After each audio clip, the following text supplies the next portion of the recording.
Afternoon, Adrian at Engine Carbon Clean. We're in Peterborough this afternoon. We've got a Ford Fiesta 1.4 diesel, the 2009 model, 82,000 on the clock. Now this one, the owner's had a couple of warnings come up on the display for a drivetrain fault.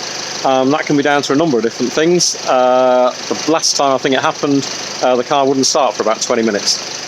One of the first things I tend to think of when something won't start like that is a crankshaft position sensor, and that's exactly what it was by the look of it. 3 codes in the car. That looks like the main one that's causing the problem with it not starting. If that's intermittent, starting to fail, that's going to create havoc basically. We're giving it a clean anyway, so the owner's got the details on those codes now. You can get those looked at and get that sensor replaced with a mechanic. Otherwise, giving it a nice clean up. It's lovely. Now it's running now, so it's nice and crisp sounding, breathing pretty nice now. We've lost a lot of that bass noise from the engine, and the owner knows where it needs to get fixed. Hopefully it'll stop that issue coming back again in the future.